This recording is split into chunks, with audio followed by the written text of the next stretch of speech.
Goodbye!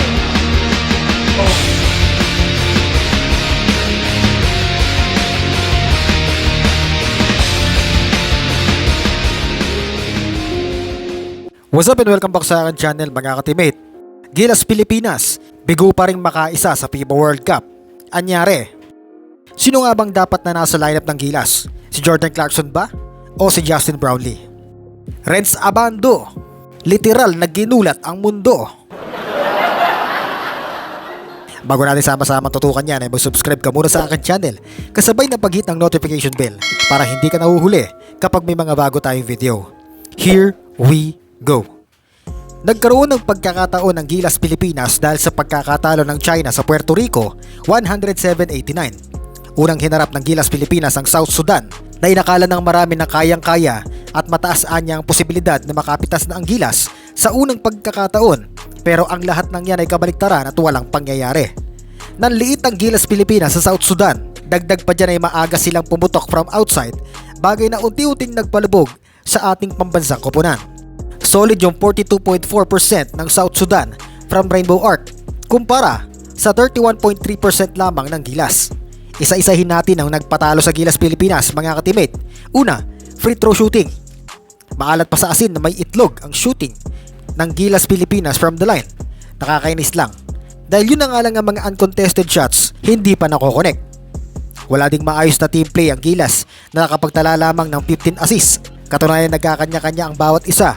Kita nyo naman, puro ISO, puro atake na wala namang magandang result except sa effort na ginagawa ni Dwight Ramos, ganoon din ni JC. Next, napuna ko yung galawan ni Kai Sotto. As in, walang kakatas-katas. Kumbaga sa prutas. Isa pa, napakalamya. Yes, maraming pagkakataong nasa bench ito, pero hindi yun talaga excuse para masira ang laro niya. Kung gusto talagang makatulong at maiangat ang pangalan ng Pilipinas ay kahit walang dulot na maganda ang coach ay kapag tinawag pa rin ang pangalan mo ay dapat kang handa na makipagpalitan ng buka. Kaso yan na yan eh.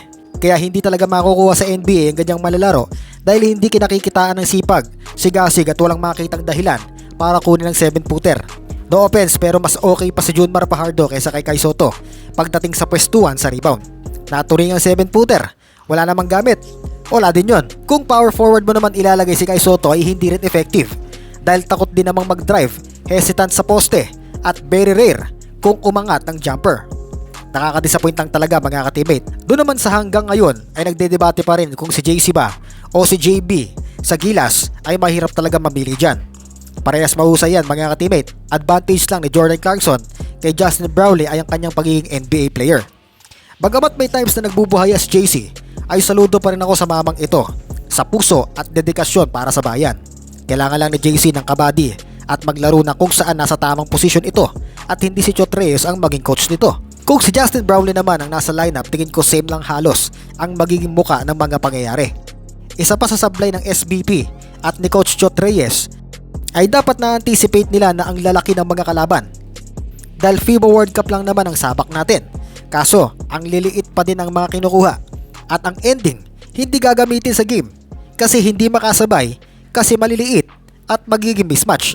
Sana projectin ng SBP sa pakikipagtulungan ng PBA, MPBL at iba pang organisasyon sa Pilipinas ang swak na lineup at syempre mahusay at may common sense na coach. Medyo magbawas sana tayo ng maliliit na player. Sana yung mga kukuning manlalaro ay sana makalaro din. Pero sana magstay si Renz Abando sa team. At isa ito sa nakikita kong may puso para sa bayan. Tignan nyo naman yung nilaro nito sa depensa kontra sa Italy at South Sudan. Talaga mapapasuntok ka na lang sa katabi mo. Mapapasuntok ka na lang talaga sa hangin sa sobrang impressive. Hindi ako magtataka kung may mga makapansin sa mamang ito at maglaro sa mga bigating liga around the globe at ibandera ang watawat ng Pilipinas. Shoutout sa iyo ka-teammate Violet Sadie, kay ka-teammate Remy Buendia II, at shoutout sa iyo ka-teammate kay Mera Ayala. Maraming salamat sa pagsuporta sa aking channel. That's all for today and see you sa next video.